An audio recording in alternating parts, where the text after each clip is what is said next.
Welcome to the Veritas Forum, engaging university students and faculty in discussions about life's hardest questions and the relevance of Jesus Christ to all of life.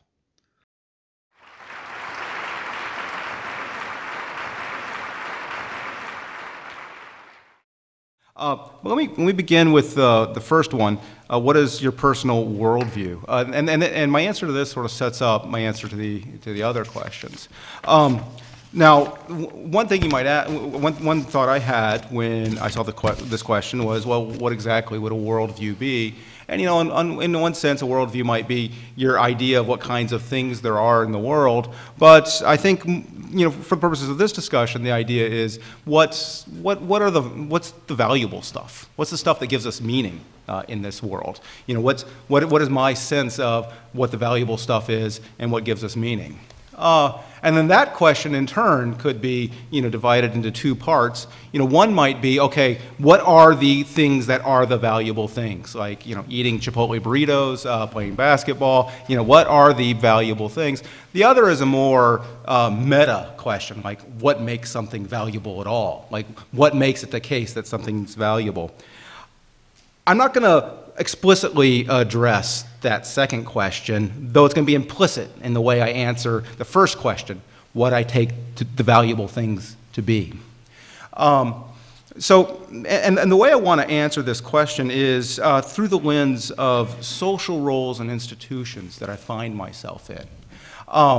So my idea is that basically there are three basic institutions and roles that sort of make up my worldview and my idea of what the valuable stuff is. The largest role is encased in the social institution of our political community, our state. And my role in this is a role of a citizen. And my sense is that in contemporary states like Canada, maybe to a lesser degree in the United States where I'm from, there's a value that inheres in this political community, and it's this fundamental value of equality. And it's this basic idea that each person should be treated with equal concern and respect. And what that means, it doesn't mean that in every action that I take as I participate, you know, in this community, that I treat every person with respect, but rather, so it doesn't mean that I should take everyone into account in everything I do. Rather, it doesn't mean that, because I shouldn't. Rather, there's certain special relationships that are part of my good that require me not treating everyone with equal concern and respect. My relationship with my wife, with my children, you know, my relationship with my children. Those are relationships where I don't do that. I place their interests first. And there are others where I place my interests first, as opposed to others. But nonetheless, in this political community, it makes it possible for me to go on in a way that treats everyone with equal concern and respect. And how so? Well, what it does is, if done well, and it sort of approximates a system of laws where there are spheres in which each of us, certain compossible spheres made up of traditions and laws and rules that enable each of us to live our lives of partiality in ways that, as a totality, manifest equal concern and respect for everyone. Basically, there are laws in place that we support as citizens in this larger political community that make it possible to, for each to pursue their own lives in accordance with a system that gives equal concern and respect to each. So there's this fundamental value that inheres and gives meaning to my life in this political community. I participate in this community that realizes this value of treating persons with equal concern and respect. So that's one institution, one role, my role of citizen, of participating and supporting and helping put into place that kind of, albeit helping just a bit, putting into place that kind of institution. A second role I have is a role in civil society. More narrowly, in my case, my role in civil society is a role in the institution here in the university, and my role in this institution is a role as professor. I'm a professor, and there's certain things that I do that, given my station, can imbue my life with meaning. I research, I help my students out in various ways, I teach. All those things make for a valuable life for me and a contribution to the society in general. And so in this other institution, this civil institution of the university, there's a locus of an important value that I participate in. I play one small part in that larger project. Similarly, there's yet a third institution that I participate in, the family. And there's many ways that I plug into families, but my primary roles are my roles as a father and a husband. And there, I have this way of participating in this group project, which is this relationship with my children and my spouse, through which I achieve a kind of meaning and a kind of value, a value particular to those relationships, those very special relationships of mutual emotional support and nurturing. Okay, so then my worldview then is that we achieve meaning and value by participating in these social institutions, playing roles within them. And we're all fortunate enough right now, I think, to more or less have pretty well-functioning, happy institutions that make lives of meaning and value possible. Not everyone's so fortunate. But my thought is that meaning and value largely emanates from those. Okay, so that's my worldview, and it supports, I think, my answer to the other questions that have been put to us. So let me move on to the second question. The second question is, why do you think discussions on spirituality and religion are important? Now, the first thing I might say is just very general, kind of meta comment, that spirituality and religion are activities that you find throughout human history. Important central activities in human history, and these are things that we've engaged in for a very long time. And it's important to understand what that activity is and why people engage in it, because it's important just for us to understand ourselves. It's part of the project of human self-understanding, just understanding what these things are. That's sort of the meta answer. Now, a second answer is one that relies on a particular notion of what these things are, religion and spirituality. Now, I'm not particularly expert when it comes to giving an answer to what exactly spirituality and religion are, but I'll hazard something that I don't think is completely implausible. The first thing I'd want to say is it seems to me that spirituality and religion are two distinct things, though they might be related, the way I think they are related. Let me start with spirituality. Spirituality is an orientation to something, not necessarily a body of doctrine, which I think religion might be, but I'll get to that in a second. Spirituality is an orientation, I think, to the idea that there is something larger than oneself, of which one is a part. And that larger thing imbues one's life with meaning and value. Now, I think that what I described with respect to social roles and these larger institutions it's a kind of vehicle for spirituality understood in this way. So I feel like I get something like this. I achieve something like spirituality by participating in these larger institutions and realizing value in these larger projects that are affiliated with these institutions and getting meaning in my life from these larger institutions. A further thought I might point out is, this idea is that this isn't my original idea. I think this reflects this general thought that human beings, the kind of beings we are, is species beings. We're beings that live in communities, like wolves or bees, in a very particular way. But that's the kind of thing we are. And spirituality, I think, is a kind of highly complex, rationally complex manifestation of our species being. It's a manifestation of our tendency to associate together in these larger projects and to commune together in these larger projects. Plus this added idea that we achieve value, in a sense, of meaning from them. Okay. Now, I think religion might be one way of channeling or fulfilling this spiritual urge. And I think of religion though, I'm not going to go to the wall on this, is religion's basically a kind of body of doctrine that situates oneself in a larger whole and a larger source of value. And typically, probably not in every single case, religions will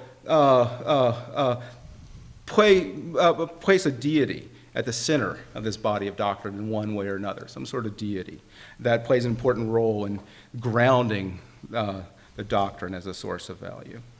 All right. The next question then. Is spirituality dangerous? Is religion dangerous? And I think it might be, but it need not be. So my thought is that spirituality, as I understand it, this need, this urge to participate in this larger project, this larger whole, and achieve meaning in that way, might be dangerous if it attaches to some object that's pernicious. If it attaches to a pernicious group project and putative value. If you achieve meaning in the participation in a large group project that entails harming, excluding, marginalizing others, i.e. not treating them with equal concern and respect, and undermining the possibility of a society that does so, then spirituality could be dangerous. Spirituality could be dangerous. And in fact, I think spirituality has been dangerous in this way in the past, though it need not always be. One example, just an easy example, particularly given where I come from, there have been roles and institutions in which people have achieved meaning, or a false sense of meaning anyway, in these pernicious ways, such as the role of a white man in the American South, in institutions that are, that have, you have kind of institutions of slavery and this sort of thing. Now, I think religion could be dangerous for similar reasons. Insofar as you have a religion that might construct a body of doctrine that unifies one group, while at the same time leads the group to engage in a group project that withholds equal concern and respect for others. And this has happened sometimes. I think it's an important thing to point out that a distinction between northern and southern Baptist congregations in the United States. Southern Baptist congregations in the United States were highly supportive of the institution of slavery and embodied and incorporated that into their doctrine. Now that's been disavowed, but there was a significant part of history where religion was connected to this particularly pernicious group project. So that's a possibility. But of course, not all religions do this, and some manifestly are in the service of the project of making possible equal concern and respect for all God's creatures. So my thought is, look, religion and spirituality have the potential to be pernicious or dangerous in that they create and sustain institutions that undermine equal concern and respect for all. But yet other religions don't do that. In fact, they support it. In fact, and in many different ways. All right. I think I'm going to leave my comments at that. There are two further questions, but I think at least implicit in what I've said are answers to these two further questions. The penultimate question being, if spirituality is dangerous, are there possible positive implications of spirituality being dangerous? And the second is explore spirituality and the effect on the individual person rather than society. I guess that last question, I feel like you can't really pull apart spirituality from society. It's deeply connected. All right, thank you.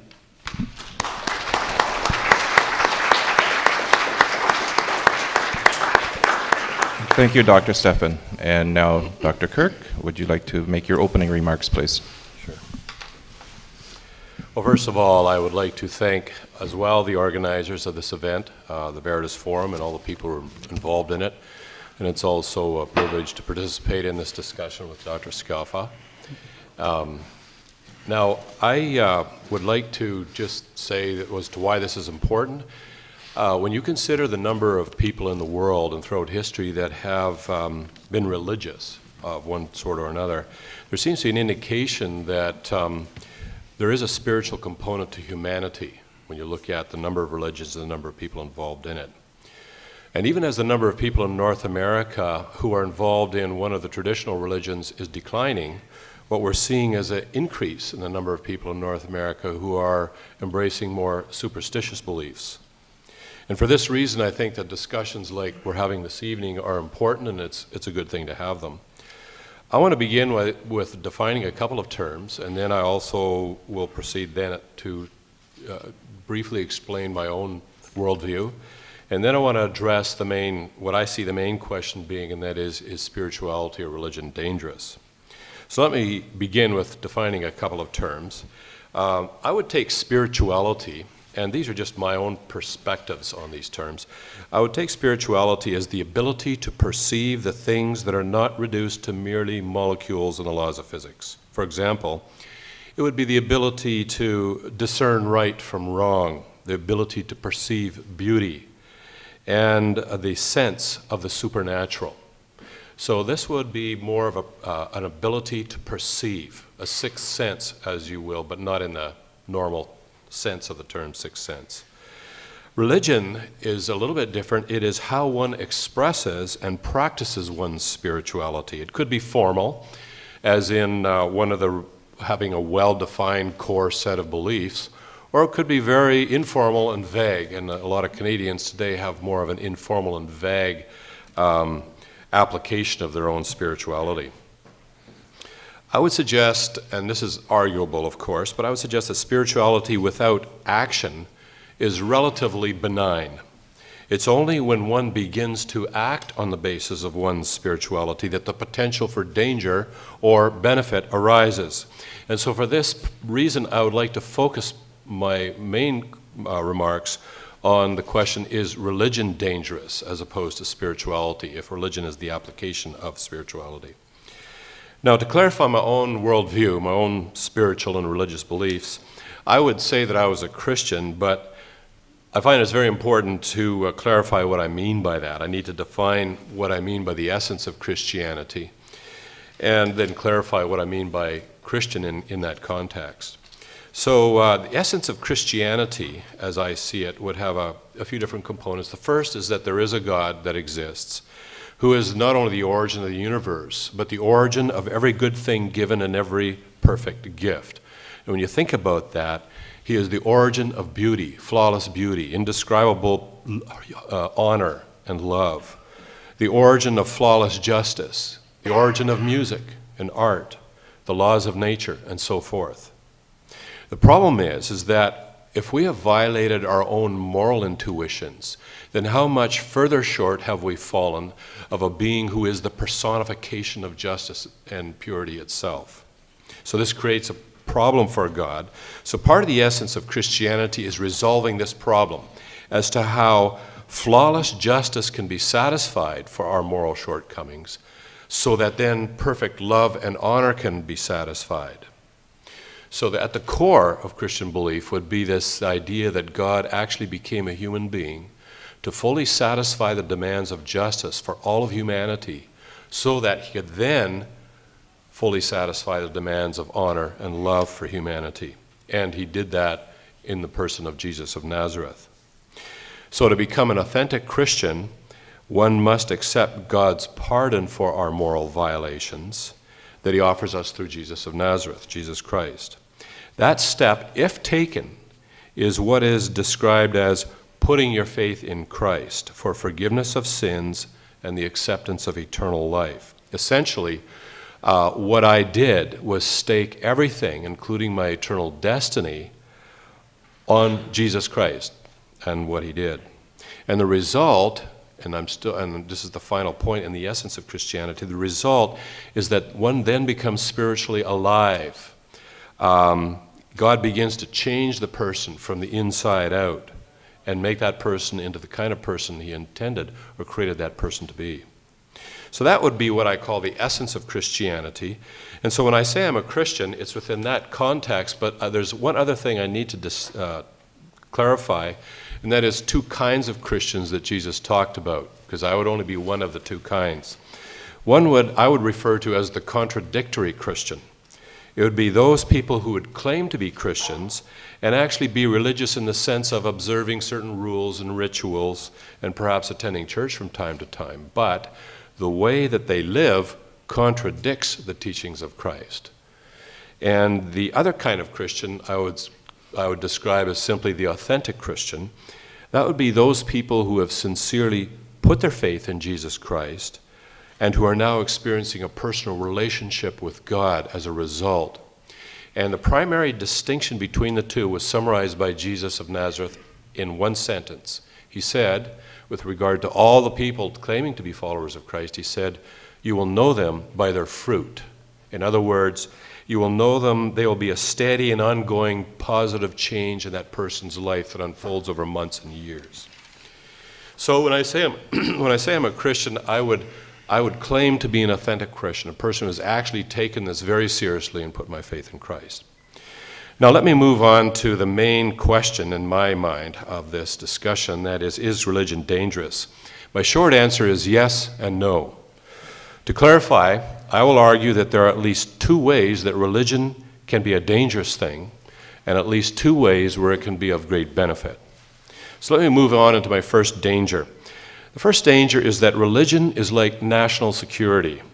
It can be misused to justify behavior that would otherwise be unacceptable, as we've seen unfold over this past year in the case of the NSA, after the revelation of Mr. Snowden.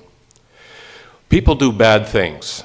Often they will attempt to justify what they do by doing it in the name of something that's respected in that society or valued in that society. For example, in the case of Christianity, there are three famous atrocities that were committed in the name of Christianity. Cases where Christianity, I would argue, was misused to justify unacceptable behavior. And the stats I'm going to provide are from Professor Rommel, a political scientist who worked at the University of Hawaii, whose specialty was in mass murder, or actually the study of mass murder. For the Crusades, he found that, and these are upper estimates here, there were as many as 1 million people killed in the medieval Crusades. Now that would be Christians killing Muslims, Muslims killing Christians, but we could argue that the Christians started it, so ultimately they're responsible. So 1 million.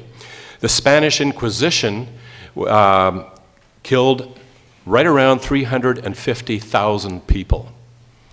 And finally, witch killings through burning, drowning, and so forth.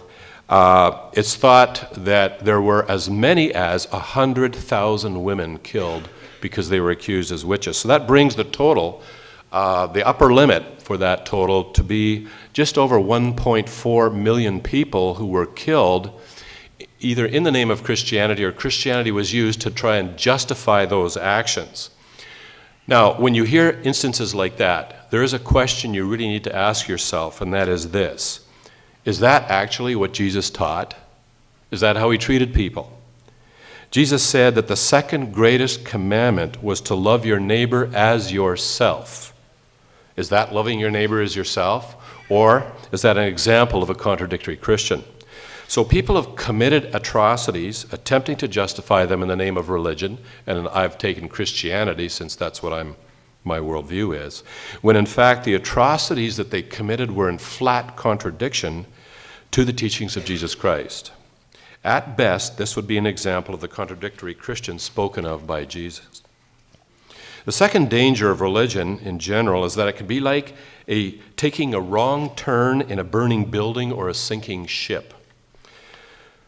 New religions are being invented all the time, and possibly there is a new one being invented as we speak this evening. Now, they cannot all be true in virtue of the fact that when you look at their core beliefs, many of them are mutually contradictory. They can't all be true. Therefore, there must be a large number of religions that are, quite frankly, inventions of people. And at most, there can only be one that's completely true, at most.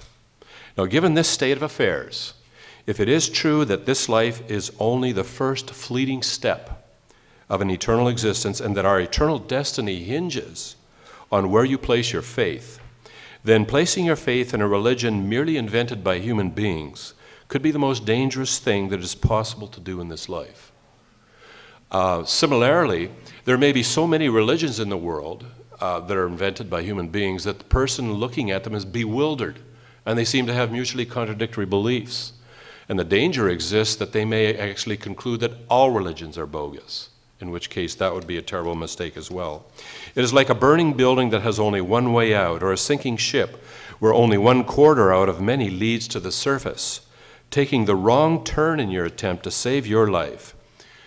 In this case, failing to choose the one authentic religion that actually leads to God would have consequences that last forever. And of course, this assumes there is one authentic religion that actually leads to God, and that's really another discussion. Now, I want to look at two benefits of religion. First one is that religion can produce behavior that benefits society. The belief that one's decisions and actions in this life have eternal consequences, and that there is a moral law that transcends civilizations and history, to which we will all be held accountable someday, can have a significant positive influence in the behavior of people that benefit society as a whole.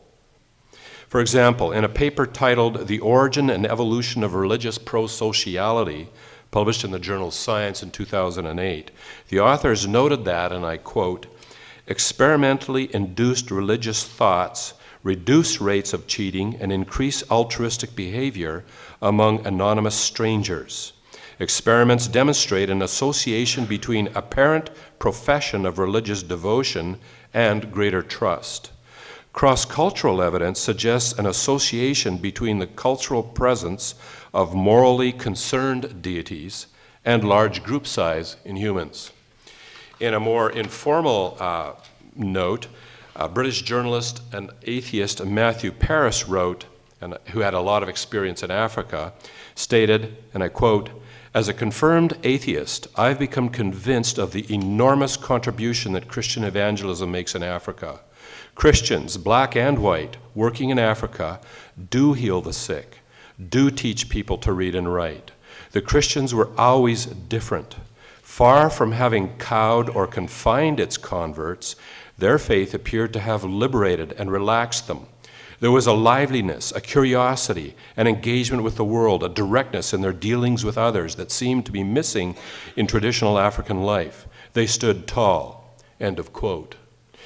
A year or so ago in CTV News, they noted that the Christian Relief Agency, known as World Vision, gives more to third world relief than all the other charities in the United States combined.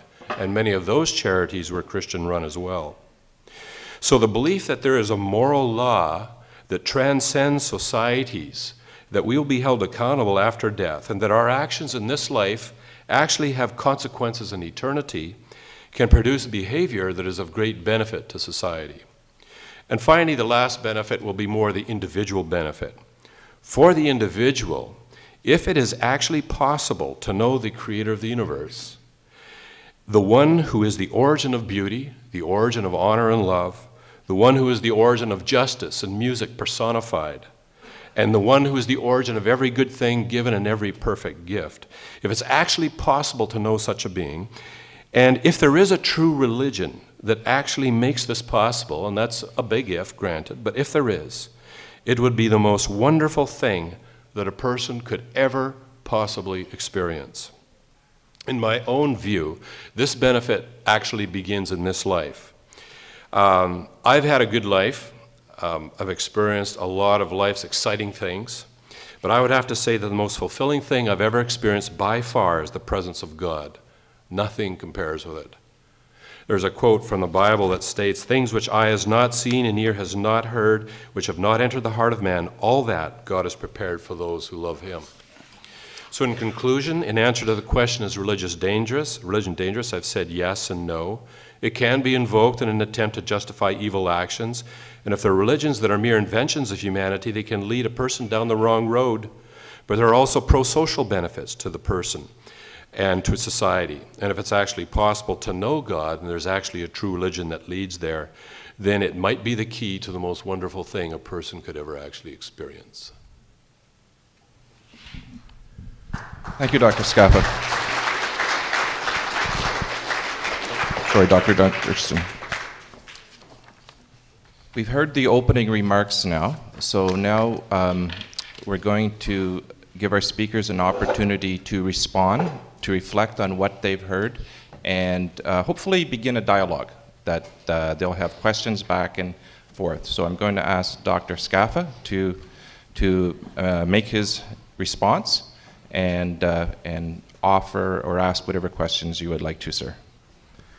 Sure. So I think there's a lot to sort of assess and process here and to kind of tee up a fruitful discussion. I think maybe the point of contact is really a basic one, and it goes back to sort of the preliminary questions. So maybe it's the conception of what spirituality is to begin with, and what the implications of the answer to that question, what those implications are for how we should lead a life and what our life's about. So the way I put it, I took spirituality to be the sense that there's something larger than us, that there's a larger project, that a larger reality that goes beyond our solitary life, that imbues our life with meaning and value. Now I take it that Dr. Durston's answer is to this fundamental question, what is spirituality? It's close, but it seems different. It might be worth exploring the differences, because it seemed like you had this thought that spirituality is something like a special faculty. It's a sixth sense, as you put it. When you're spiritual, you're in touch with a part of reality that's not reducible to the laws of physics. And I think there is, we're in the same neighborhood, but these are different answers, and there are upshots from these different answers. Because my sense was, my account of what spirituality is doesn't entail anything like a sixth sense. It's something that's sort of, there, available to all of us, that kind of flows from our natural lives as a particular kind of special rational animal. Namely, it flows from this capacity to realize, and a drive to realize meaning and value through certain group projects. It comes from, spirituality is a reflection of our nature as species beings. And I take it, so tell me, I guess this is more of just opening up a question. What do you think of that difference in perspectives? What do you think of, am I characterizing your view correctly, what spirituality is?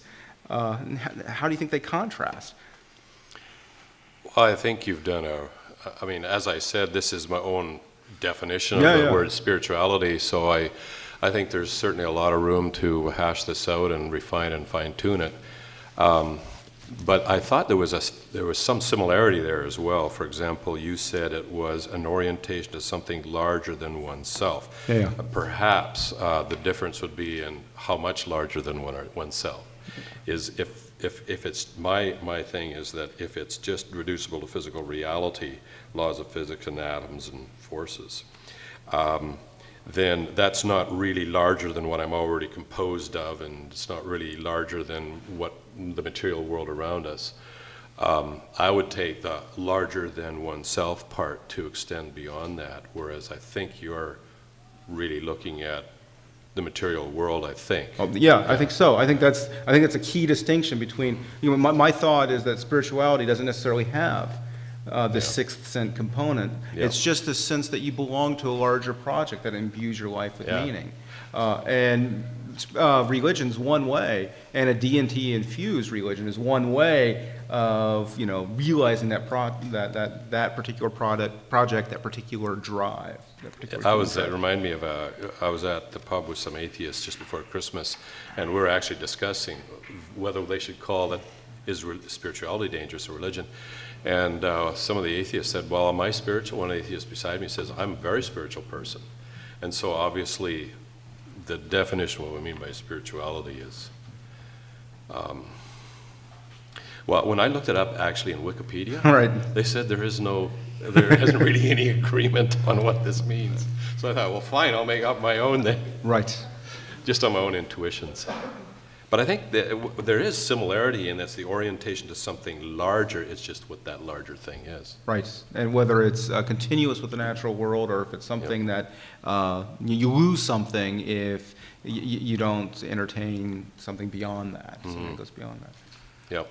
And you know, this shouldn't just be merely pedantic. I mean, the big question should be: is there something important that's lost when you think of spirituality and that activity as something that's continuous with the natural world, as opposed to something that is not? Well, yeah, you're absolutely right. I think that is the big question, and I mean, that would be a whole different discussion by itself. Is there something out there that's larger than just the material world? But because of the nature of this event and the amount of time, I just limited to making the assumption that there is. And it's not just an assumption, it's been my experience. But then, of course, you know, some people claim that I'm irrational. So it might not carry a lot of weight with other people. I forget, Mr. Moderator, what am I supposed to also summarize at some point? Or Dr. Scappa has a little bit more time. Okay. If you still want to ask an additional question, otherwise we'll turn it over to Dr. Kirk. Why don't I turn it over, and if there's time left at the end, I do have some other questions, but I want to hear what you have to say. Well, I listened to your discussion on equality, concern, and equal concern and respect for everyone, and what I noticed was the similarity between that and the second greatest command Jesus gave, which was, "You shall love your neighbor as yourself," which is essentially equalizes all humanity. Were to treat everyone as I would treat myself. I just made that as an observation. Then you mentioned that we achieve meaning and value through participating in social institutions, including, you mentioned groups and projects, and you also mentioned relationships, I think, in terms of your family. Yeah. And my perspective is that the relationship aspect seems to be the essence of Christianity. The first command was your relationship with God, to love the one who's the origin of beauty and so forth with all your heart, soul, mind, and then to love your neighbor as yourself. So it's very, very relationship-centered. Groups and projects. Now that, I did have something I want to come back and ask you a question about that. Anything else? Yeah, I think that your discussion on is it dangerous or not, if it attaches to pernicious object, that would really open up, you know, what is a pernicious object? Would an object that's actually not pernicious appear to be pernicious to us if we have lack of information and so forth? The philosophers, as you well know, discuss these things at length. But I want to go back, I think. That's basically my summary of what I would want to point out here. But let's go back to your idea that we achieve meaning and value through not just relationships, but through group projects and what was it? Groups and projects, or group projects and institutions? So all of these, I take it, are housed in institutions. Yeah. And I described three basic ones. These aren't categories original with me, but there's institutions of the state, institution of civil society, and many institutions that make up civil society, like the workplace and volunteer organizations, those kind of things, and the institutions of the family. And you know, these are sort of ready-made vehicles that societies provide for realizing group projects of a particular sort. Without those institutions, these group projects aren't possible. These group projects are the source of meaning and value of particular lives. Well, I guess, and it stops there. Yeah. That's the end of the story. That's where you get value. That's where you get meaning. You don't need anything more to support that story of value and meaning. Well, that raises a lot of interesting possible questions. The first thing I thought of is that I'm in a senior care home quite often, visiting my mother-in-law, and I see people in there who their friends have pretty much all died. They have no more things that they're involved in. Their family never comes to visit them. So really nobody cares for them anymore other than the people who are paid to change their diapers and feed them and so forth. Yep. Yet, from my perspective, that person is created in the image and likeness of God, and therefore, even if they are, no human cares about them, they have no projects, no institutions that they care about anymore. And it is quite sad sometimes to see the state of some of these senior citizens who are just terribly depressed because they're sensed nobody cares. So the question would be, well, what gives this person value if there are no groups or institutions that they can look at to give them value? Another example of a lone survivor would be, there are many cases where famine and war have wiped out the person's family. You see this child just stumbling across this wasteland, no institution, they got nothing, not even clothes. Yet from my perspective, they're still just as valuable as anyone else because the value is attached to God rather than to institutions. And does it not seem a little risky to attach one's value and significance to groups and institutions if the groups begin to marginalize you and set you aside, and as the track record of human history often does? Right. So, well, let me pause there. Sure. Is it not a risky thing to put your... Yeah, I would want to distinguish between value in sort of a genteel sense and value from the sense of sort of a moral patient.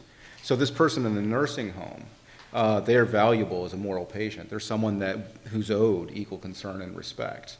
They're owed these kinds. They must be valued and appreciated and taken care of as who owes them, or what? All of us, all humans do.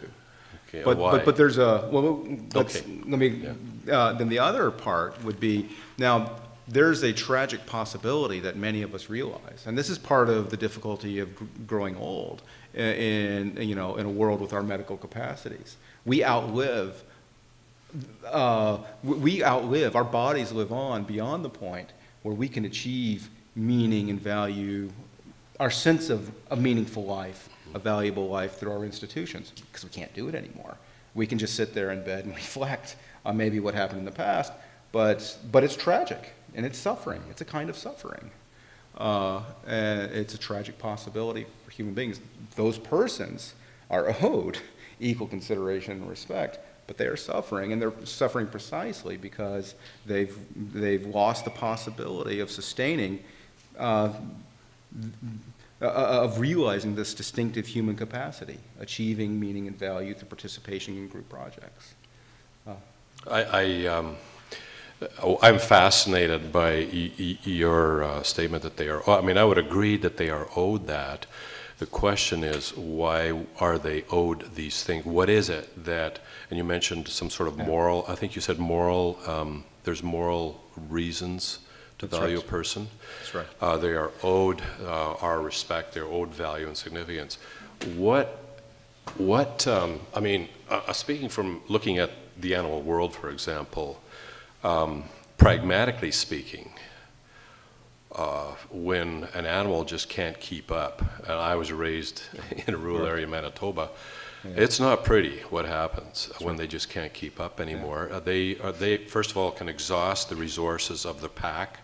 The pack leaves them behind or kills and eats them, but it's a burden on the pack, and it can be, well, let's just stop at the burden on the pack. The pack it increases their chances of survival if they'll just leave these behind from pragmatic reasons, yet we feel that that's morally wrong, that we somehow owe value. So what is it? Well, it's morally wrong in the human context. I mean, the animal does nothing. Yeah, we don't worry about that. We're just talking about humans here, yeah. Although I know that many people would be quite concerned about the animal. Right. But, no, these are good questions, and a lot of moral philosophy is trying to give an account of what of these. Well, these are basically meta-ethical questions. What's the nature of these values? What makes the case that something's a value, something's not a value? There are many answers to this question. One that, and more specifically, what makes something a moral value as opposed to, say, an aesthetic value, or all kinds of different kinds of values. And so there are a variety of answers. One answer is, there's a kind of divine command theory. That's one possibility, where something's valuable by fiat of some sort of deity. And that's a well-known answer with problems, but they all have problems. But there are certain problems with that answer. An answer that I favor is something that's kind of a naturalistic story, which is we have certain kinds of capacities, and we have certain kinds of possibilities of living in groups where each individual is flourishing, given the kind of being that it is. And one possibility for us that's conducive to individual and group flourishing is living in society where that manifests equal concern and respect for each.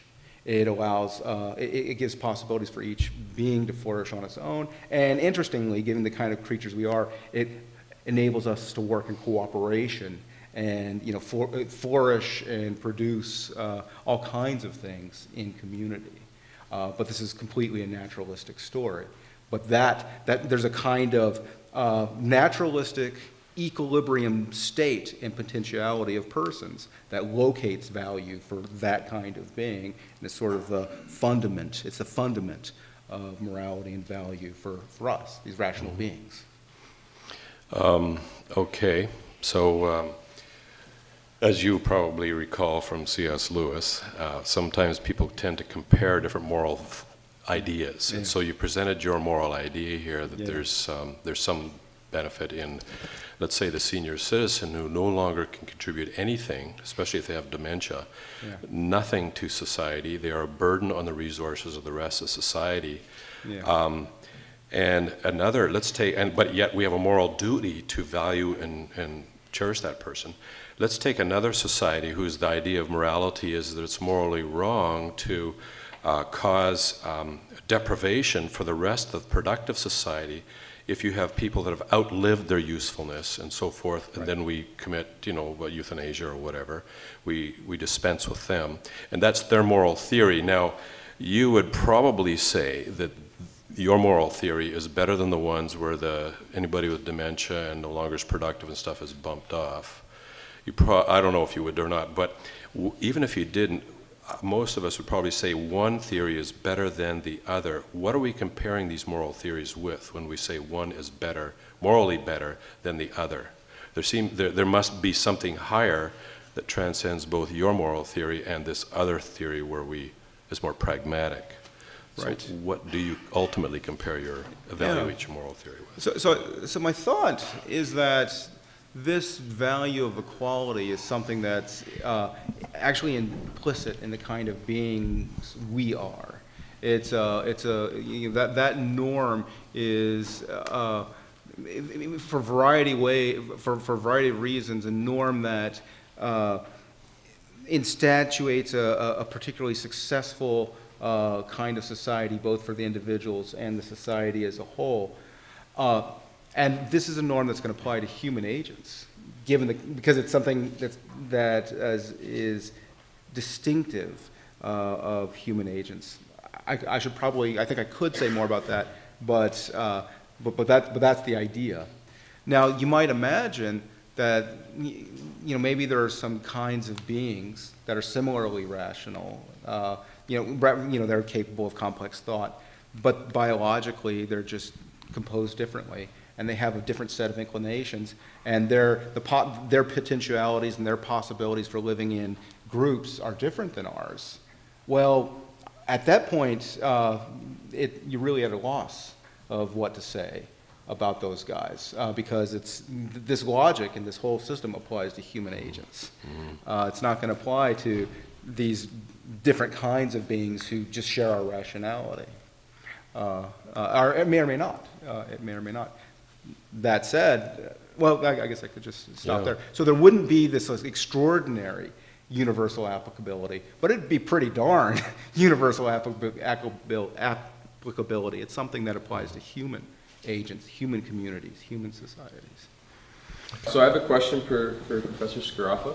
So you touched on kind of this subjectivity of having this intrinsic morality to humans, and how that kind of facilitates our understanding or our composition of a society, right? It's kind of, it is subjective, and yet I know you said a few times that it's intrinsic. And so I know Kirk, or Dr. Kirk?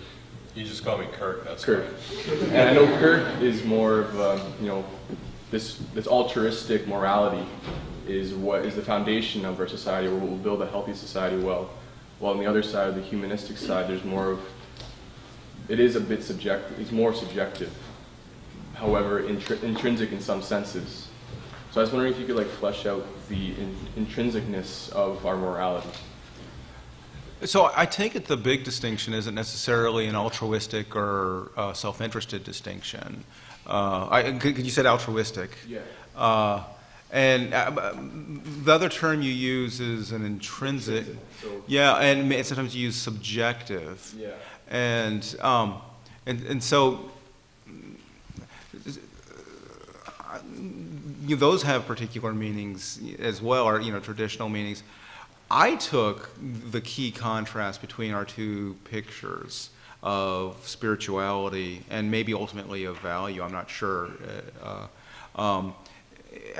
as having to do with the continuity of these things, like value and spirituality, with the natural world, with the world that, with the natural world, as opposed to a world that you can only detect through, as Dr. Durston said, through some sort of sixth sense. That's the main distinction. Now, there's a further question about, the universal applicability of these values, or of morality, or something like that.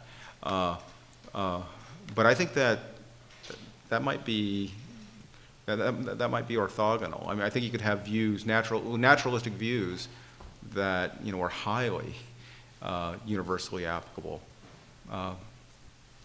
There's this one guy, you might be familiar, Immanuel Kant, who thought that all rational agents are bound by the same morality, but not by fiat of God or anything like that. It's just by virtue of their reason, something like that. But it's all continuous with the natural world, I think. It's just in the sense that when morality becomes more subjective, and when you try to apply it universally like Kant tries to do, the problem of subjectivity becomes confusing. Because if we're supposed to be bound by a moral law that we're all supposed to follow, well then, how do we determine, the determination of that moral law? If it is based on us, we are subjective, so we will naturally disagree. And that's where I see that breakdown.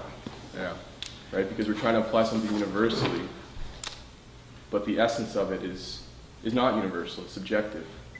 Right. And so my understanding of Kirk's is where we take an altruistic, so unsubjective, but objective morality, and then place it. And so it's no longer a subjective determination of rules, it's an objective one. And so that's where I see it fitting better with a more flourishing and cohesive society, because you don't have the problem of subjectivity. So let me respond with just I think just a famous, almost hackneyed objection to the story that you're trying to tell. It's a famous response where you might think, okay, one answer to what imbues value, or justifies or validates value, is the fiat of a deity. But there's a famous, ancient response to this. So does that mean that any fiat that the deity might make could imbue something with value, be it some really horrible thing, killing Isaac's son, or just think of something awful, or is there a sense in which value, God it obeys and is constrained by value, in which case you still need to give some sort of answer as about what that is, that's independent of the deity. And so you're kind of in the same, the question remains a live one. Sorry. Yeah, no, I should definitely defer at this point. Well, I think there is a problem. Like, I understand that we can create moral systems. There's no problem at all coming up with moral theories and moral systems. And one of them is, as you have described, that there are certain things that really enhance our ability to get along together in community and flourish and thrive and so forth. However, what I would observe in history is that the track record of humanity is that we, most of the time, don't do that to larger or lesser degrees. People tend to think they're exceptions to the rule. They tend to take advantage and so forth. What happens if a person wakes up one morning and says, why in the world should I observe the principle of equality when obviously for this situation here, I can definitely enhance my own survivability. Genghis Khan, for example, who from a Darwinian perspective is probably one of the most successful humans that ever lived because more people carry his genes than anyone else. But you point out that basically the ball comes into my court. Well then, what about divine command theory and so on and so forth? What if, like as Euthyphro's dilemma, I think that's what you're referring to, the gods tomorrow afternoon decree something else?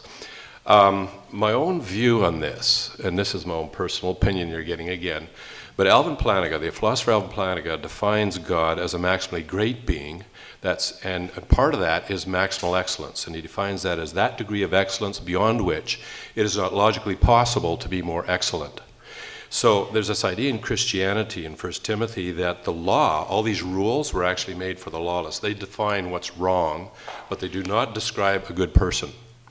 And so I don't really see myself as following divine command theory. Rather, what I see myself as doing is going in a direction of maximal excellence. So I would define good, an activity is good if and only if it corresponds to the way a maximally excellent being is. Now there's a possible problem with that, and that is, well, how do you know, what defines a maximally excellent being? What standard are we using here? So let's postulate a standard of moral virtues that are absolutely flawless. And in Euthyphro's dilemma, the question was posed by Socrates, is something good because the gods like it, or do the gods like it because it is good, in which case there's an external thing there. So let's postulate the existence of an external standard of flawless excellence, and you got two beings, and both of them are flawless when you compare them to this standard of just absolute beauty and everything else. But one being is flawless in virtue of the fact that it refers to that standard and conforms its behavior perfectly to that standard.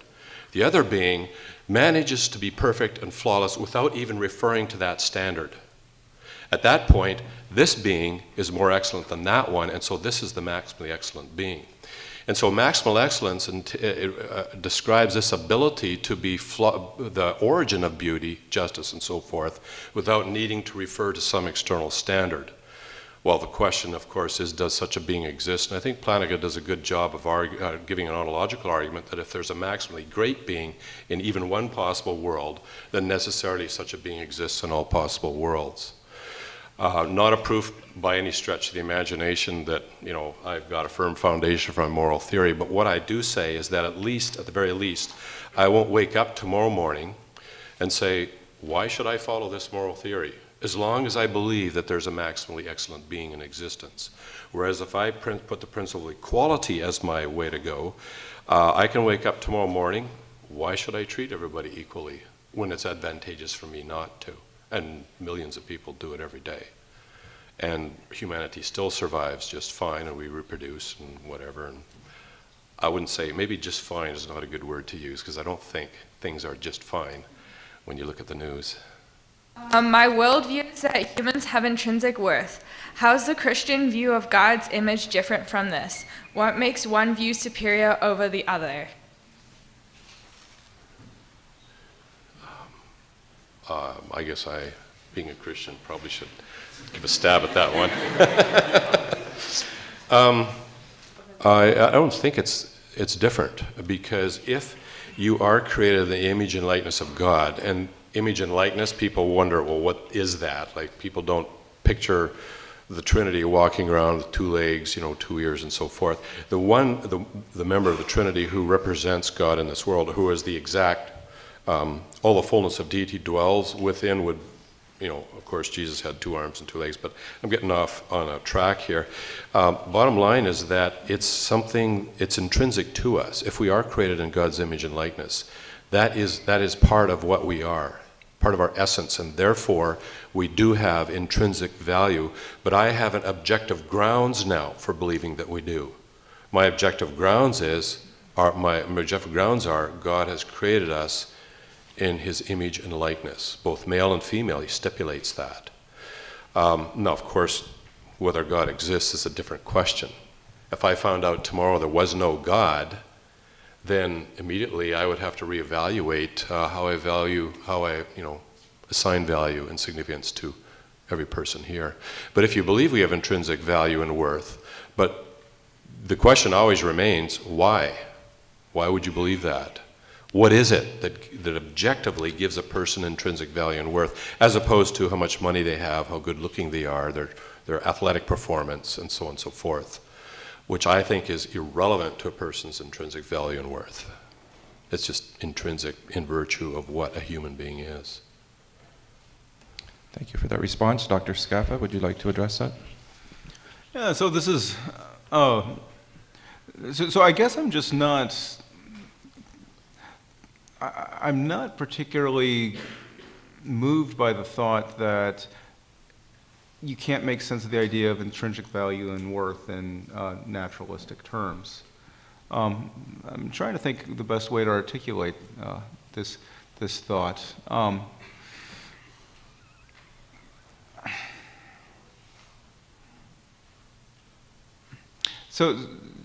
So I take it that what you're looking for is something. I guess the way to articulate this thought. So maybe the thought's a little more complicated than that. One might be maybe some way of thinking about this question of intrinsic value and worth is chasing after a ghost, right? And getting. So what exactly does it mean? What does it even mean to say that something has intrinsic value or worth? And then how would we adjudicate the claim that bearing a certain relation to a deity is what gives it intrinsic value and worth? And so I guess that's the question. So my approach is just something. I just want to just back up and try to be sort of commonsensical about this and say, look, I know what it is to value my life. I know what it is to feel a sense of meaning from what my life is about. And then I can say, look, there are certain kinds of institutions that make it possible for me to realize this sense of value and this sense of meaning. And it turns out that historically, and given the kinds of creatures we are, there are certain particular kinds of institutions governed by certain kinds of norms that make it possible for a lot of us to achieve this sense of value and this sense of meaning. And we don't have to try to locate this notion of intrinsic value and worth in this sort of heavy-duty metaphysical way.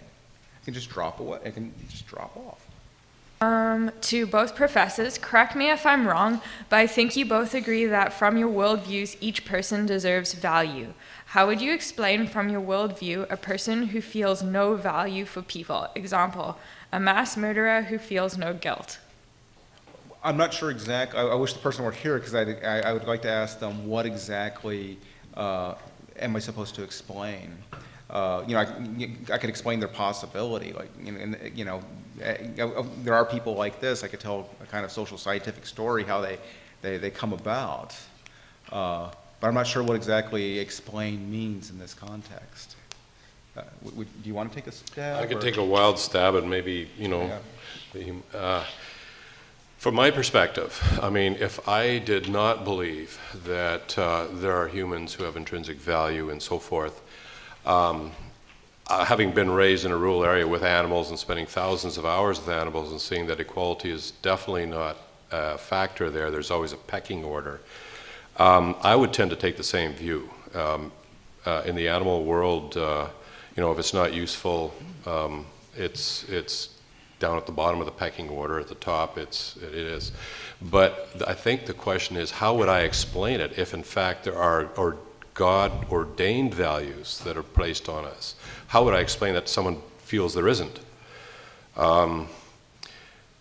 I think we have moral intuitions. Like from a Christian perspective, it says that God has put moral intuitions within us, so that even though, for example, both of us might have different grounds for our value for people, we both feel people are valuable.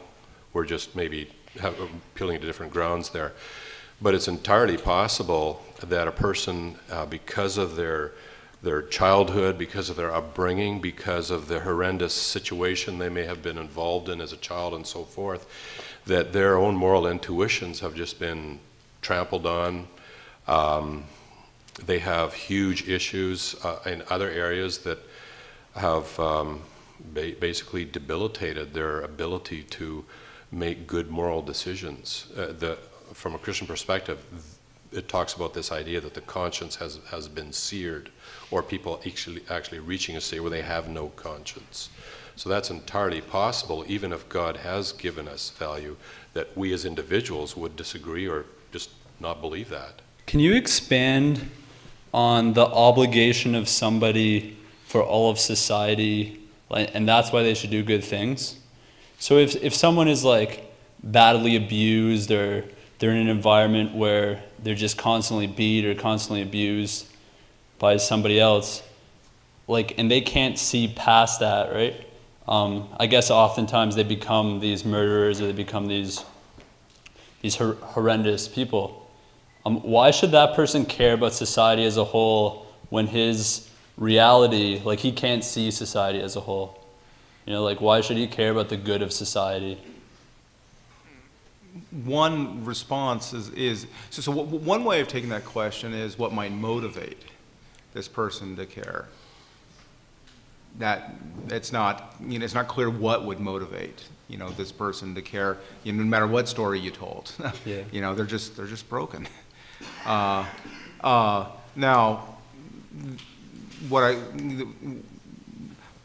so I guess my thought's going to be that fortunately there's a solid core of participants in societies like Canada that actually have these egalitarian intuitions and these altruistic intuitions, and they organize their lives around them.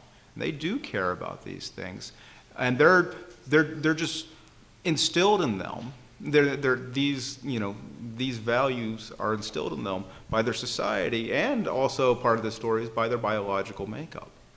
That's just basic tendencies that we have. And it turns out, being the social beings that we are, our lives go really well individually and collectively when we act on and are shaped in accordance with many of these moral intuitions, particularly the egalitarian ones. Okay. Is there any response to you? Well, it would be quite similar. Like, he did state that there are people who are broken, was the word you used, who really have been injured. And I know it's because I have dialogued with well over 1,000 students one-on-one, and I'm not a professional counselor. It is an enormous, if a person's physically badly injured, it's an enormous problem to restore that person back to physical health. And in the same way, it is an enormous problem to restore someone who's been badly psychologically injured, spiritually injured. Mm-hmm. It's not an easy thing. We both acknowledge there are people who are we're all hurt to some degree. We all carry scars, but some people are deeply hurt and deeply scarred because of what went on in their childhood.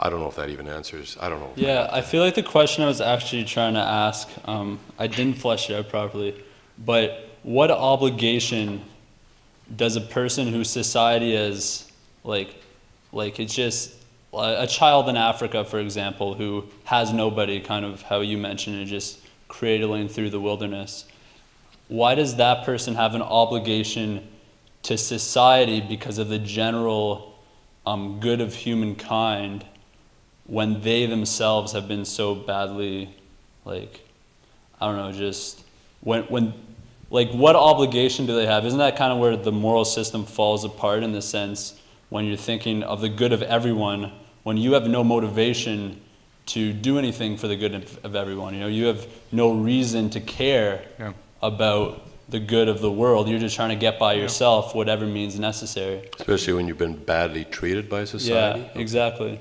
So the thought is that there are boundaries of application of morality where it makes sense to even talk about morality. Morality is a group enterprise. It's a social enterprise, is the thought. It's a way of living our lives as species beings. People who are marginalized from this aren't given this opportunity. People that find themselves, without community, well, they won't survive very long. But insofar as they do, it just doesn't apply there. In conditions of extreme scarcity, where social and communal living and projects aren't possible, morality it's a mistake to think that morality even applies in those circumstances on this way of looking at things. You're beyond morality at that point. Morality is something that's a feature of our social lives, and it makes sense of and makes possible certain ways of living. So if we're beyond morality, couldn't that person just do whatever they wanted? And like, I mean, couldn't that person just do whatever means necessary to survive, right? And that wouldn't be an issue. Sorry, I'm just kind of trying to get that beyond morality thing. Like, morality no longer applies to that person, is what you're trying to say? Morality is a group project, and when someone's outside of the group, when someone's outside of the group, it's almost a kind of mistake to think in moral terms, in terms of the obligations of this person, because the obligations presuppose that there's this group project that we're all engaged in together. And if they're not, if engaging in that project is not a possibility for them due to scarcity or these kinds of things, the norms that constitute that group project, they don't apply. I think I think that is part of this story. Yeah. That's if you're just by yourself, I think, as you're implying, there's no one else to be moral with. But from the Christian perspective, there's two directions for morality. There would be me and my relationship with other humans, and if I'm by myself or been marginalized or kicked out, then that's kind of over. There's nothing there to do, but there still would exist the vertical obligation to God to not cheat, not go pillage those humans over there that are actually, they've got all the stuff, eh? Like, let's say we're talking trilogy, The Girl with a Bow. Hunger Games, We're talking Hunger Games here. Yeah. So there was still a moral obligation not to just turn into an animal and pillage and kill. From my perspective, and it's easier said than done, it would be better to die of starvation than to kill someone else and so that I could eat them. Yeah.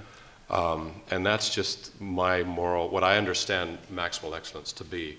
Whereas from a purely survival mode, that would be a stupid thing. Yeah. Although not really, because if they're healthier than I, well, anyways. Can I interject? That's exactly what I was trying to get at. Like, if somebody is no longer constrained by society's moral laws, couldn't they just do whatever they wanted? Couldn't they just murder 1 million people? Like, couldn't they just, So let me make 2 points, and these are, I think, key points of contact. One is that, on this story, there isn't this other, level. There's no sixth sense required to tap into this non-naturalistic part of the universe. But the other part, a fundamental part of this story, is that we are species beings, and there's a way that Aristotle puts this that kind of gets the idea across. If you're a being who doesn't live in political community, the way what Aristotle says, you're either a beast or you're a god. I mean, it's a fundamental feature of us that we live our lives in communities, and ultimately political communities. And that's an inescapable fact for most of us, unless we're broken. as beings of our kind. And occasionally people do get broken. The contingencies of history move in a way where societies and the possibility of community is really, destroyed. But once that happens, then the possibility of our realizing our species' nature is precluded. Thank you, John.